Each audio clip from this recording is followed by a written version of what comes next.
Miss Kay, alam kong marami na kayong napakinggang kwento ng mga kababayan natin dito sa Hong Kong, pero hindi ko pa nga nasasabi ang sarili kong bersyon ng buong totoo. Ito ang pag-amin ko, hindi para husgahan ni Numan, kundi para ilagay sa harap ang mga dahilan, yugto at ang mabigat na aral na natutunan ko para sa sarili ko at sa sinumang nasa posisyon kong nagugutom hindi lamang sa pagkain kundi sa yakap, sa pag-unawa. Bago ako magsimula, kung makakaya ninyo, manatili po hanggang sa dulo nito. Kung may natagpo ang kahulugan o kung naugnay sa inyong sariling karanasan, sana mag-subscribe kayo sa channel at mag-like. At kung may oras, mag-iwan ng comment, hindi lamang para sa akin, kundi para sa iba pang babaeng nagtatago ng mga sikreto sa loob ng mga bahay na hindi nila tunay na pag-aari. Nagsimula ang lahat nang umalis ako ng probinsya. Ako si Bia, 29 taong gulang, may 4 na anak, 2 malalaki, 2 paslit, at asawa kong construction worker ay madalas wala sa bahay. Sa amin sa probinsya, kulang ang trabaho, kulang ang sweldo, kulang ang pangtawid na pangangailangan. Nang inalok ng isang recruiter ng posisyon bilang kasambahay sa isang pamilyang Chinese dito sa Kulon, sumama ako dahil yon ang pinakamalapit na sagot sa mga gastusin at utang na naiwan ko sa bahay. Hindi ko na inisip ng husto ang iba pang bagay. Sinubukan ko lang ang mag-ipon, magpadala ng remittance at lumayo sa araw-araw na kaguluhan.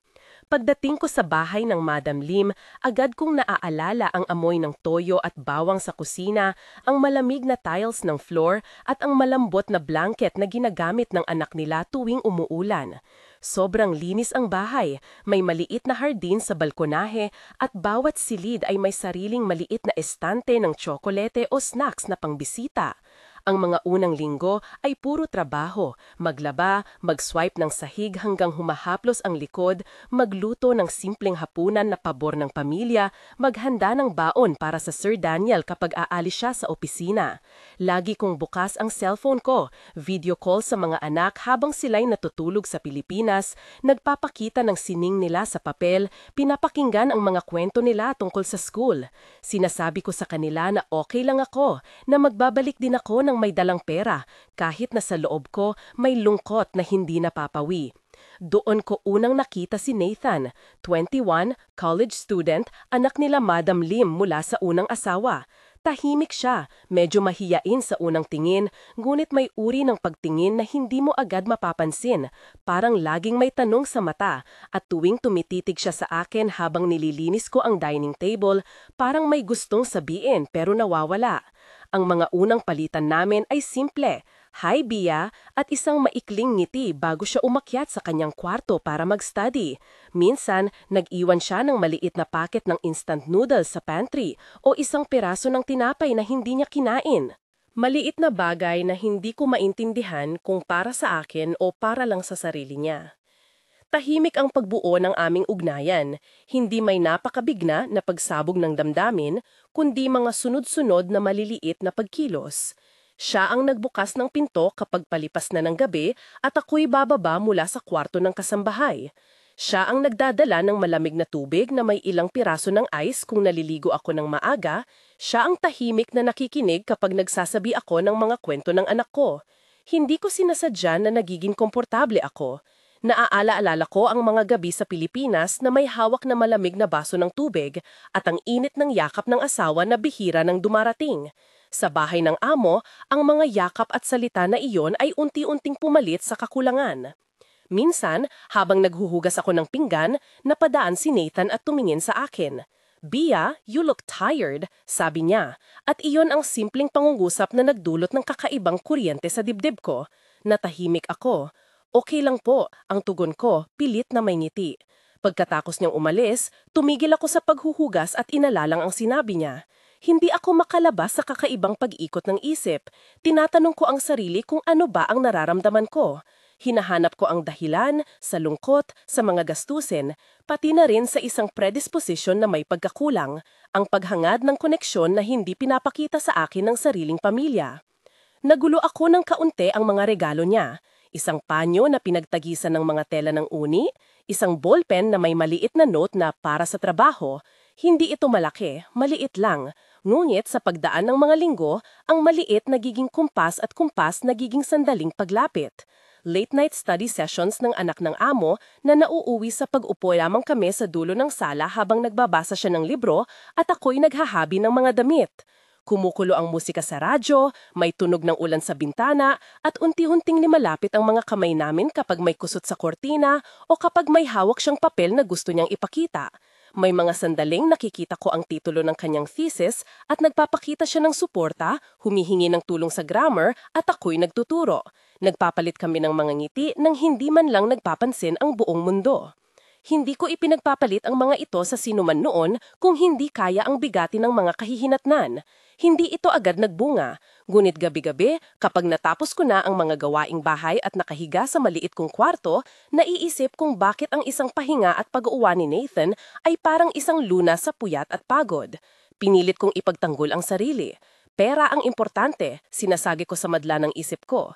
Hindi ito pag-ibig, hindi ito permanente. Ngunit may bahagi na ayaw maniwala sa mga pagdududa at mas pinipili ang mapayapang sandali ng pagiging pinapahalagahan. May isang gabi na huli na ako sa paglilinis. Nagpaliguan na ang madam at ang buong bahay ay tahimik. Nagkasalubong kami ni Nathan sa corridor. Bea, ang mahina niyang tawag. Hindi ko alam kung ano ang dumaan sa kanya noon. Baka pagod din siya, baka kalungkutan niya rin ang napilip na itago. Hindi ko na hinayaan ang init ng pagitan. Nagtagpo ang mga kamay namin para sa isang sandali. Hindi planado, walang paunang salita. Ang pagkakatapat ng mga katawan ay hindi putol-putol, kundi parang mahinang apoy na nagliliwanag sa bagong gabi. Hindi ko isasalaysay ang mga detalye. Sapat na sabihin na may konsyensya akong umiyak pagkatapos, hindi dahil sa kasiyahan, kundi dahil sa bigat ng ginawa. Ayoko nang gawing romantiko ang mga sandaling iyon. Ito ay paglabag sa mga limitasyon na itinakda ng aking papel, at alam ko ang mga posibleng pinsalang kahihinatnan. Sa umaga, nag-iba ang hangin sa loob ng bahay. Hindi siya ang naglalakad ng parang dati. Hindi rin ako lumalabas ng maaga para maglaba. Ang mga ngiti ay mas mababaw, ang mga pag-uusap ay may taglay ng pag-iingat. Ngunit ang lihim ay hindi nananatiling lihim. May tsismis sa kapitbahay na taga-ibang bansa rin, may kasambahay na nagsisinungaling lang sa kabaitan, ngunit may alam. Si Mia, ang isa naming ding kasambahay, minsan ay tumingin sa akin na parang may alam. Hindi siya nagsalita agad. Okay ka lang? Simpleng tanong na nagpatalsik ng parehong pag-ikot at pangamba sa dibdib ko. Nagkunwaring okay ako, pero sa loob, ang guilt ay lumalakas parang olon na hindi ko kayang pigilan. Ang power imbalance ay hindi nawawala sa isipan ko. Nathan ay anak ng amo. Kahit na siya'y estudyante, ang kapangyarihan at impluwensya ng kanyang pamilya ay parang sahig na hindi ko pwedeng lapakan ng walang permiso. Kung mabubunyag, hindi lang ang aking trabaho ang nakataya, ang kinabukasan ng 4 na anak ko at ng asawa ko sa Pilipinas. Madaling mag-isip na bakit ako nagpaaga, ngunit hindi ganoon kadali ang magbaliktala sa puso ng isang ina na nag-aaral ng paraan para mabuhay ang pamilya. May mga gabi na hindi ako maniwala sa sarili ko, kung sinong uri ng tao ang nagagawa ng ganito at magdaragdag pa ng pasakit sa sarili. Puno ako ng kaawa-awang pag-amin. Isang araw, nagising ako na may lumipat na tensyon sa sala. Si Madam Lim ay malamig na kumilos, hindi katulad ng bati niyang kontroladong pag-uugali. Napansin ko ang pagpasok niya sa kusina ng walang babala, tinitignan ang pagkilos ko at tumatanong ng maliliit na bagay na parang walang laman. Naasaan kutsara ko? Isang simpleng tanong, ngunit tila may nakatakdang bigat. Hindi ko sinagot agad. Ang mga kamay ko ay nanginginig at ang tanggi ng pagtanda ay sinabayan ng isang maliit na tono ng galit. Hindi nagtagal, pinatawag niya si Nathan at tinanong ang mga ilang kahilingan na wala sa lugar. Nakita ko sa mga mata ni Nathan ang takot. Hindi ang takot na nakakabit sa pagkakasala, kundi ang takot sa posibilidad na isantabi siya ng kanyang ina. Hindi naglaon, may nota na naiwan sa kwarto ko, maliit, punit-punit sa gilid at may mga salitang simpleng nakasulat. Bea, kailangan nating mag-usap, nakasulat doon. Hindi niya pinirmahan. Hindi ko alam kung ang sulat ay mula kay Madam o kay Sir Daniel o kung sino man. Ngulit sa puso ko, ramdam ko ang gulo. Naalala ko ang mga gabi na naglilinis ako ng pinggan at pilit tinatago ang mga luha. Naalala ko ang mga video call sa bahay na nagpapanggap na masaya kami. Ang nota ay parang isang impluwensya ng realidad. Ang lihim ay may presyo. Pinilit kong ayusin ang sitwasyon nang hindi magising ng sobra ang suspecha. Nagpunta ako sa loob ng bahay para mag-ayos ng mga plato, maglinis ng kusina, nagbigay pa rin ako ng maliit na ngiti kay Madam habang naglalabas siya ng mga magagandang pagkain para sa bisita. Pagkatapos ng ilang araw ng malamig na pag-uugali, tumawag ang recruiter na nag-aayos ng papeles ko. May pagkakataon na lumipat ako sa ibang pamilya. Nagulat ako sa sarili ko noon, nagkakagulo ang puso ko, sabay ang pagnanay sa tumakas at ang takot na mag-iwan ng kaguluhan sa likod. Bago ko sinagot ang alok, nagkaroon kami ng isa pang gabi na tahimik ang bahay. Si Nathan ay dumating sa kwarto ko nang may hawak na maliit na papel. Para sa'yo, ang sabi niya, at iniyabot niya iyon ng may pag-aalangan. Nang binasa ko, ito ay isang maikling liham, mga simpleng pangungusap na puno ng paghingi ng tawad at ng katotohanan ng kanyang nararamdaman. May bahagi na nagsasabing, I can't promise anything. I don't want to hurt you. Hindi ko na napigilan ang sarili. Humiyaw ako ng tahimik, hindi dahil masaya, kundi dahil ang hirap ay nagdulot ng labis na pagbagal ng dugo sa katawan ko. Tinapik niya ang aking kamay at para sa isang saglit, naramdaman ko uli ang init na dati. Ngunit hindi ko na iyon pinansin. Hindi ko hinayaan na umulit ang nakaraan. Kinabukasan, nagising ako na wala si Nathan sa bahay. Nagkulang ang pakiramdam ko ng isang bagay, ngunit may bagong damdamin, ang kapayapaan. Naglakad ako papunta sa kusina at isinara ko ang pinto ng dahan-dahan, pinakadali na pinaplansya ang mga damit na maaaring isama ko. Alam kong hindi ito madaling gawin. Iiwan ko ang sweldo. Iiwan ko ang ilang utang sa recruiter kung ako magpapasya ng maaga. Ngunit alam ko rin na kung mananatili ako, mas lalala ang pinsala. May mga alituntunin din na hindi dapat sirain. Mga puso ng mga tao, mga pangarap ng ibang tao, at higit sa lahat, ang dignidad ng sarili kong pamilya. May umagang dumating si Sir Daniel habang nagbabayad ako ng remittance online. Tumigil siya saglit at humarap sa akin ng seryoso. Bea, ang sabi niya, I heard some things. Are you okay? Hindi ko pinagsukuan ang katotohanan. Sinabi ko sa kanya ang bahagi ng aking kwento na kailangan niyang malaman. Hindi ko itinuro ang buong detalye nang hindi sinasadya na magpalala ng sitwasyon. Ngulit hindi ko rin inibasura ang responsibilidad ko. Siya'y nagkaroon ng isang malalim na paghinga at nagtanong kung ano ang plano ko. Nagkwento ako. Aalis ako sa kontrata, babalik sa Pilipinas, magpaplano ng maayos. Si Sir Daniel ay nagbigay ng ilang payo, hindi paghatol, kundi isang pragnatikong mungkahi tungkol sa mga papeles at mga posibilidad. Sa salita niya, may konting ginhawa na sumagi sa puso ko. Dumating ang huling linggo ko sa bahay na may halong lungkot at pag-asa. Ang mga ulam na niluluto ko ay may dagdag na sigla, pero may kakaibang panunuluyan sa bawat pag-ayos ng mesa. Naiwan ko ang paborito kong panyo sa drawer ni Madam bilang simpleng paggalang. Naiwan ko rin ang isang maliit na sulat para kay Nathan sa ilalim ng kanyang unan, isang paalam na hindi malamlam kundi tapat. Sa liham, sinabi ko kung gaano ako nagpapasalamat sa kanyang kabaitan, pero nakailangan kong piliin ang pamilya ko. Hindi ko hiniling ang kanyang pag-ibig, hindi ko hiniling na maghintay siya sa akin. Sinabi ko lamang na mag-ingat siya at na sana ay magtamo siya ng tamang desisyon sa buhay. Noong umalis ako, dala-dala ko ang mga bagay na simpleng pinahahalagahan ko.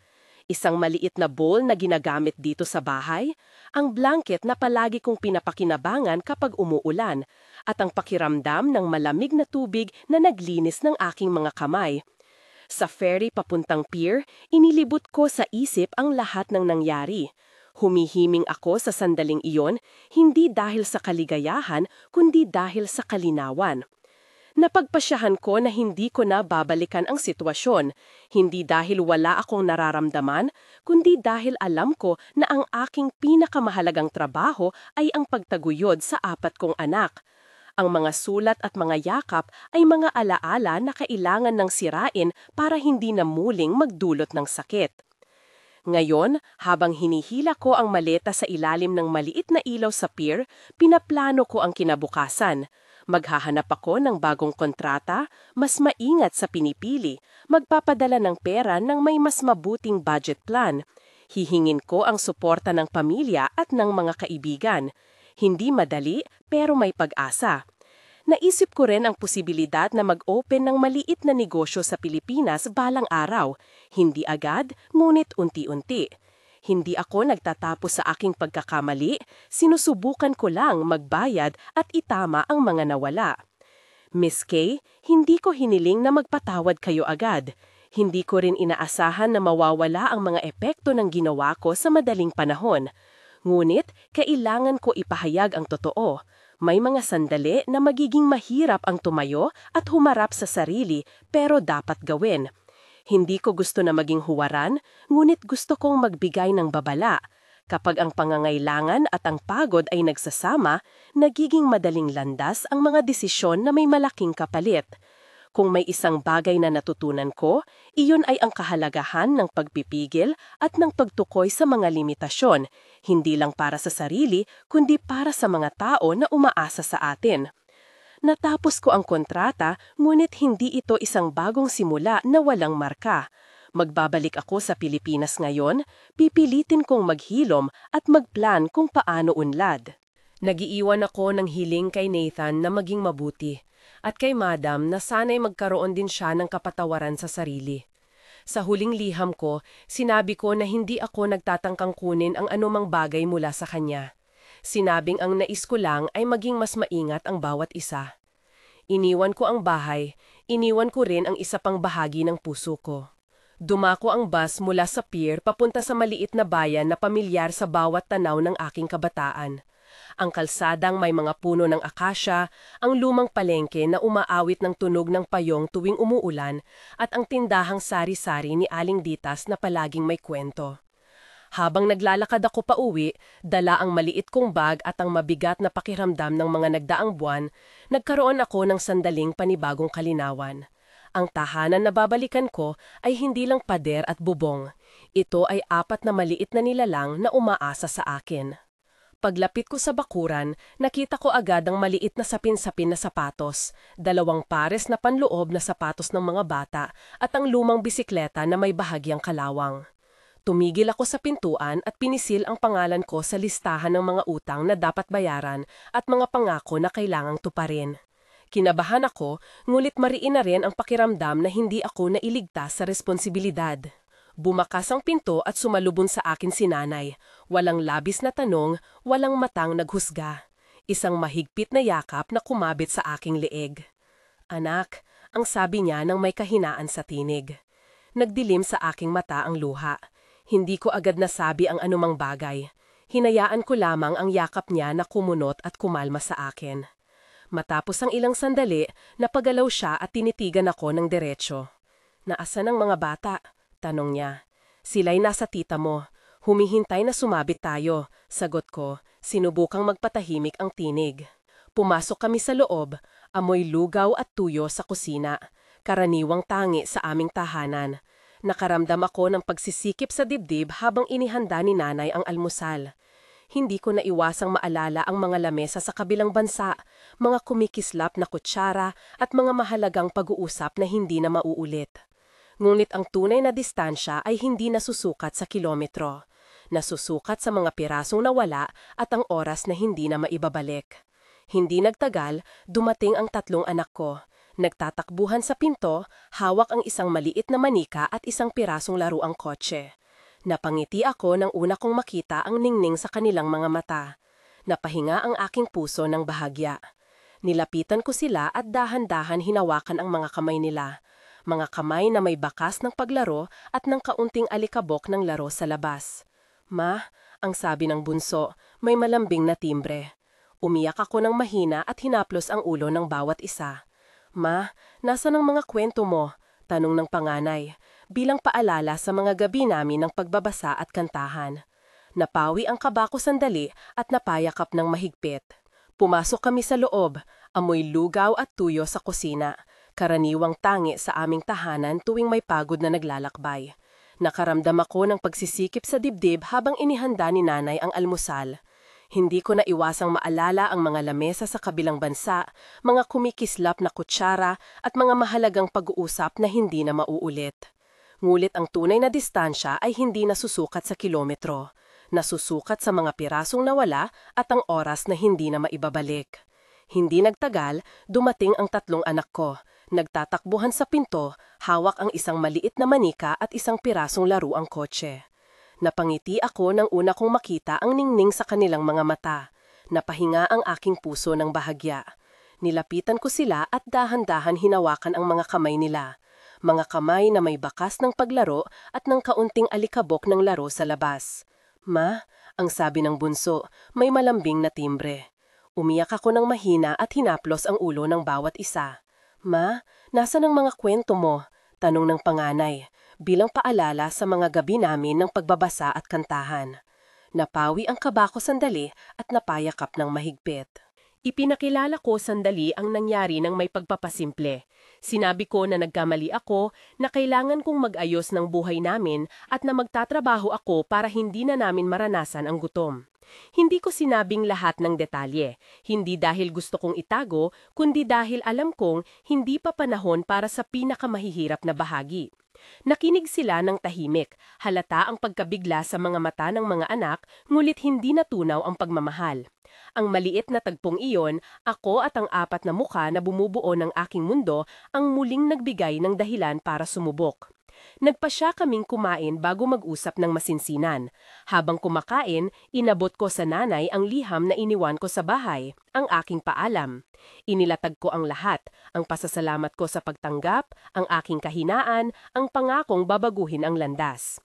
Tumalo ng puso ko nang makita niyang binasa ito, at pagkatapos ay naghingal siya ng malalim. Bia, ang sabi niya, hindi madaling magpatawad pero mas mahirap ang magmadaling maghatol. Tumigil ako, hindi ko inasahan ang ganoong hugot mula sa kanya. Kailangan mong mag-ayos, dagdag niya, ngayon na. Natahimik ako at tumango. Hindi lumipas ang araw na walang bulong ng tsismis sa baryo. May ilang kapitbahay na tilang naglalakad ng bahagya ang tingin tuwing madaanan ko. May ilan namang lumapit at hinawakan ang kamay ko na may simpleng mga salita ng pag-aalala. Ang ilan ay hindi umiwas na magtanong kung ano ang talang problema. Tinanggap ko ang ilan at pinili ang katahimikan sa iba. Natutunan ko noon na ang paghingi ng tawad ay hindi palaging nangangahulugang pagbabalik ng dating anyo ng tiwala. May mga sugat na kailangang alagaan at hintayin ang paghilom. Sa mga unang linggo, nagtuon ako sa paghahanap ng trabaho. Naglakad ako mula opisina ng placement agency hanggang sa maliit na tindahan na nag-aalok ng trabaho sa paglilinis at pagluluto. Sinabi ko ang totoo sa bawat nagtatanong. May karanasan ako sa domestic work sa ibang bansa at kaya kong tumayo ng maayos. May ilang nag-alok ng pansamantalang tugon, paglilinis sa oras, tulong sa pagluluto ng mga handaan. Ngunit mas kinailangan ko ng tuloy-tuloy na kita. Nag-apply din ako sa isang maliit na pabrika ng kakanin na nag-hire ng pamilyang may responsibilidad. At doon ako tinanggap bilang part-time helper sa pagbalot at paglilinis ng lugar. Hindi ito marangya, ngunit sapat para sa unang buwan ng gastusin. Habang nag-aaral akong magtrabaho muli, ipinagpatuloy ko ang responsibilidad bilang ina. Tuwing gabi, nagaan ako ng oras para sa mga aralin ng mga bata. At pinilit kong maging kasalo sa kanilang takdang aralin kahit pagod. Minsan, kapag nalulungkot ako, umaawit kami ng mga awitin na tinuro ko noong sila ay mas maliit pa. Mga bagay na tila simpleng sandaling ng pagkakaugnay, ngulit nagbigay ng lakas sa akin tulad ng mainit na palamig sa gabi. Nakita ko sa mga mata nila ang isang uri ng pag-asa na hindi ko kayang sirain, at iyon ang humikayat sa akin na magpatuloy. Isang gabi, pagkatapos paluin ang takdang aralin ang bunso, umupo kami sa maliit na sala at nag-usap ng matagal. Ma, ang sabi ng panganay, bakit mo ginawa doon? Napuno ang dibdib ko ng pagsisisi, ngunit sinagot ko ng buong katapatan. Dahil mahirap noon. Minsan kapag kinagsama ang pangangailaman at ang pagod, nagiging manipis ang pag-iisip. Hindi ito dahilan, anak, ngunit paliwanag. Tumahimik siya nang humupa ang kanyang pagkabigla. Ano ang gagawin natin ngayon? Tanong niya. Magtiyaga, ang sagot ko. Maghahanap tayo ng paraan para hindi na muli ganito. Sa kanyang mga mata, nakita ko ang pag-asa na siya rin ang magiging ilaw para sa amin balang araw. Habang unti-unting bumabalik ang araw-araw na takbo ng buhay, nakita ko rin ang kahalagahan ng pagsasaayos ng ating mga prioridad. Nagplano ako ng simple, magbubukas ng ledger para sa gastusin, magtatabi ng maliit na halaga kada linggo, at maglalaan ng pondo para sa emergency. Hindi ko inakala na ang mga simpleng desisyon na iyon ang magbibigay ng kontrol sa aking takbo ng buhay.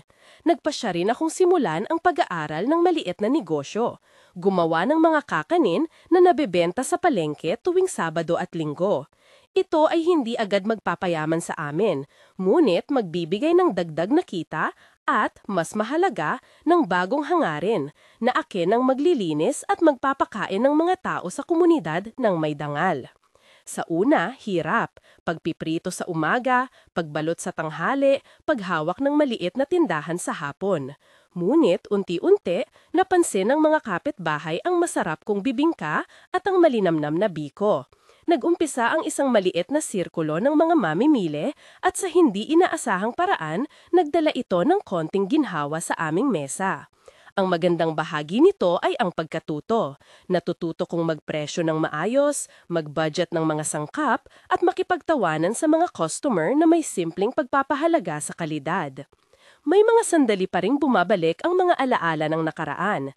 May mga gabi na hindi ako makatulog dahil sa mga aninong sumusunod sa akin. Ngulit sa bawat araw na tumatagal, unti-unti kong nararamdaman ang pagbabago. Hindi dahil wala nang nagawa, kundi dahil gumagamit ako ng aking mga pagkakamali bilang hakbang sa pagbangon. Natuto akong maging mas maingat, mas mapagmasid, at higit sa lahat, mas tapat sa sarili. Isang linggo ng umaga, habang nagbibilad ng mga piniritong banana Q at nilalagay ang mga biko sa isang maliit na lamesa sa harap ng bahay, may isang lumang kaibigan mula sa simbahan na dumaan. Siya ay tumigil, kumatok at nagtanong kung maaaring bumili. Habang kumakain ng biko, tahimik siyang tumingin sa akin. "Bea," ang sabi niya ng payak, "nakikita ko na nagbabago ka." Nagbati kami ng ilang minuto at pagkatapos ay nag-alok siya ng isang maliit na oportunidad, isang volunteer program sa simbahan para sa pangangalaga ng mga bata sa outreach. Hindi malaki ang sahod, ang paliwanag niya, pero makakatulong sa atin magbuo ng network at baka may makakakilala na makakatulong din. Tumango ako at sa loob ko ay naglahong bahagya ang kaba. Hindi pa rin ako lubos na handa sa buong pagbubukas sa iba, ngunit kinakailangan kong pakinggan ang mga tulong na may mabuting intensyon. Habang tumatagal ang mga buwan, unti-unti ring nakaayos ang mga dokumento at mga opisyal na bagay na kinakailangan kong asikasuhin para sa mas maayos na paghahanap ng trabaho sa susunod na kontrata. Nag-ipon ako ng ilang pensyon, nagsettle ng mga utang na dali-dali kong inaayos at nagsimulang magplano ng potensyal na pag-uwi sa isang bagong kontrata kung sakaling kailanganin. Ngunit may bagong alituntunin na ngayon. Hindi na mauulit ang mga sandali na nagbunga ng pagkasala. Napagdesisyonan kong unahin ang seguridad ng pamilya higit sa anumang pangako ng paglalakbay. Sa isang gabi, nakaupo ako sa labas ng aming bahay. Hinahaplos ang maliit na bowl na dala ko mula sa ibang bansa, ang isa sa mga bagay na napili kong iwan. Itinanim ko sa isip ang mga bagong plano, ang maliit na negosyo, ang pag-aayos ng mga bata, ang pakikipagbalik sa simbahan at pagtanggap sa komunidad. Naramdaman ko ang isang uri ng katahimikan na hindi perpekto, subalit matatag. Hindi ko pa natatapos ang bawat hakbang ng paghilom, ngunit alam ko ngayon na hindi ako nag-isa at na ang pagpili kong bumalik at gumawa ng tama ay nagsimula ng isang mabagal, ngunit totoo, pagbangon. Dumating ang unang maliit na kumpirmasyon isang Miyerkules. Ang leader ng outreach na nag-alok ng volunteer na siya ring nagpakilala sa may-ari ng isang maliit na kafe sa kanto. May lakad sila sa umaga, sabi ng babae ng tahimik. Kinakailangan nila ng supplier ng tinapay at kakanin para sa kanilang umaga. Hindi ako makakatiyak pero baka subukan mo. Huminga si Bea ng malalim. Hindi siya sanay sa mga alok na parang biyaya, pero natutunan niyang tumanggap kapag may katotohanan ang intensyon. Sige po, sagot niya. Medyo nangangatal ang tinig. Susubukan ko. Nilinis niya ang maliit na kusina ng may masusing pag-iingat. Binili niya ng ilang dagdag na sangkap gamit ang itinabi niyang maliit na pondo. Inaayos ang mga lalagyan at gumawa ng mga sampol. Napansin niya ang pagbabago sa sarili habang gumagalaw. Mas maingat ang kanyang mga galaw, mas maayos ang mga takdang oras. Hindi na siya nagmamadali. Iniisip niya ang calculation ng bawat halaga, ang tamang presyo, ang pagbalot na maganda. Kapag may nagtanong sa tindahan kung bakit medyo mas mahal, napapangiti na lang siya at sinasabing mas pinaghirapan. Ang unang linggo ay puno ng kaba. Nagising siya bago sumikat ang araw, nagprito ng saba, nagbubungkal ng biko at nagbubuo ng 10 loaves ng pandesal na medyo mas maliit kaysa karaniwan para masigurong hindi maluluma. Dumating ang may-ari ng kafe ng 6:00, kumuha ng mga sample at ngumiti ng bahagya. Subukan natin ang iyong bibingka bukas, sabi nito. Maliit ang order, ngunit sapat iyon para magkaroon ng umuusbong na panggasta at higit sa lahat, kumpiyansa. Naglakad si Bea pauwi na may pakiramdam na tila may bagong bigat sa kanyang dibdib. Magaan, hindi mabigat. Hindi naglaon ay dumami ang mga umu-order mula sa iba pang maliit na tindahan.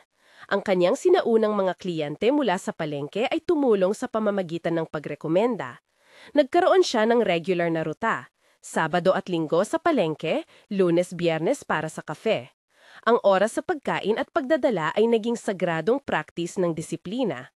Kung dati palaboy-laboy ang kanyang oras, ngayon nakaayos. Oras ng paggiling ng bigas, oras ng pagprito, oras ng paglalaba, oras ng pagkukwento sa mga anak bago matulog. Ngulit hindi nagtagal ay may dumating na unos sa anyo ng mga bulong-bulungan. Isang araw, may isang kilalang babae sa kapitbahay, si Rosa, na may mabilis ang dila, ang napatingin ng kakaiba at hindi nagdalawang isiping magtanong sa ilan kung paano nga ba ang nakaraan ni Bea. Mabilis kumalat ang usapan. May kumukuwento ng hindi lamang na mga detalye, malabo at may halong hinanakit. Inabot ng ilang gabi ang pagkatitig ni Bea sa kisame. Bumalik ang mga lumang takot na parang mga alon na sumasalpok sa kanya, sinusubukang buwagin ang payapang inilatag niya. Nang dumating ang isang umaga na may pumunta sa kanyang mesa at nagtanong ng matindi kung totoo ba ang mga nasasabing kwento, tumigil siya. Hindi niya inakala na ang pinakamalaking dagok ay hindi ang kawalan ng pera, kundi ang pagtingin ng nakakakilala sa kanya na parang may hiwaga pang pagkakasala.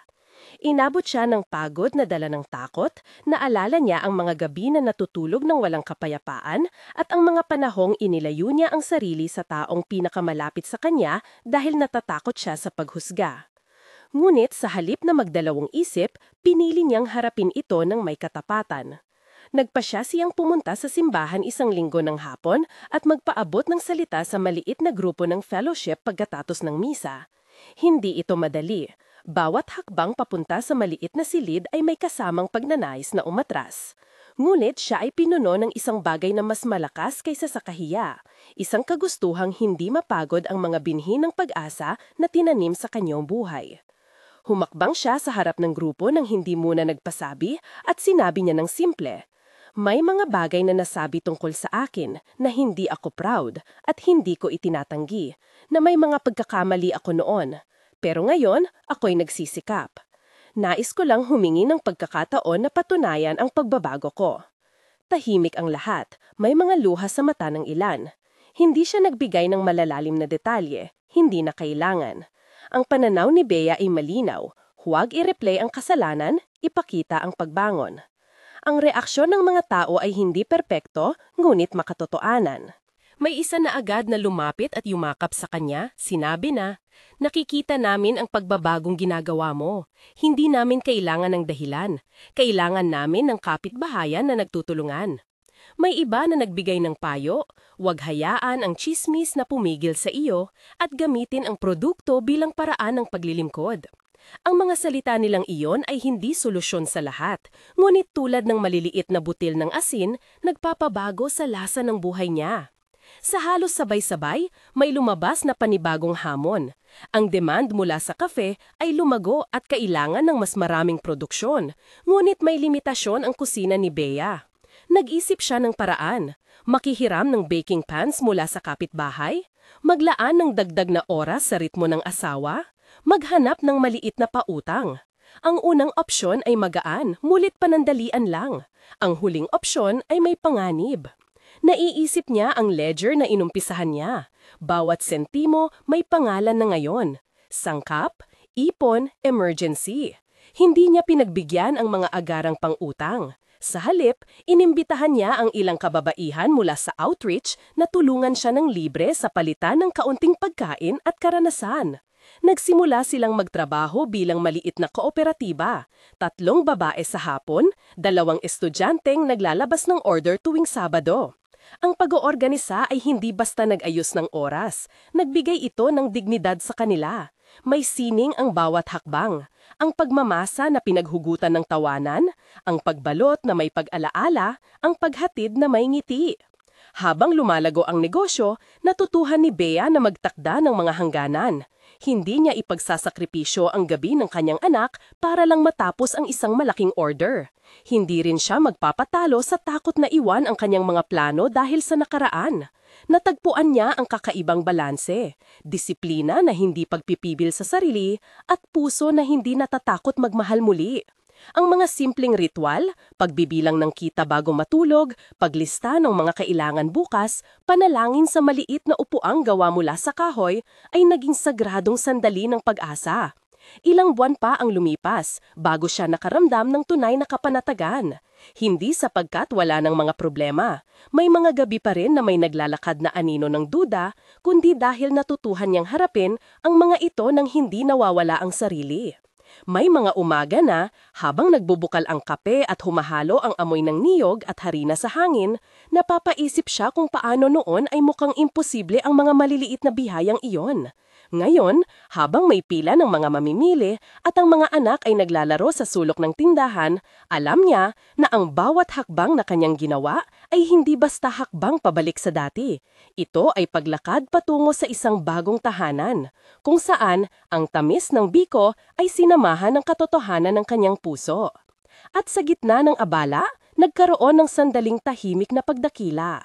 Isang gabi, matapos ang mahabang araw, umupo si Bea sa harap ng bahay, pinagmamasdan ang mga bituin na tila mas maliwanag kaysa dati. Hindi niya pinipilit ang kanyang mga alaala. Hinahayaan niyang dumating at umalis ang mga ito tulad ng mga ulap sa kalangitan. Sa kanyang dibdib ay may isang tahimik na panalangin, hindi isang bersikulo, kundi isang payak na pasasalamat. Salamat sa pagkakataong magsimula, salamat sa taong nagbigay ng tulong, salamat sa komunidad na hindi sumuko sa kanya. Hindi pa tapos ang kanyang kwento. May mga bagong hamon at bagong pagpapala na darating. Ngunit, sa ilalim ng payak na ilaw ng lampara, napagtanto niya na ang tunay na pagbabago ay hindi isang pangako ng perpektong bukas. Ito ay isang hanay ng maliliit na desisyon na inuulit araw-araw. Magtipid, tumulong, humingi ng tawad, magtrabaho ng tapat. At sa bawat pag-ulit, mas lumalapit siya sa isang bagay na mas matibay kaysa dati. Isang buhay na kanyang itinayo, hindi lang para sa sarili, kundi para sa mga taong umaasa sa kanya.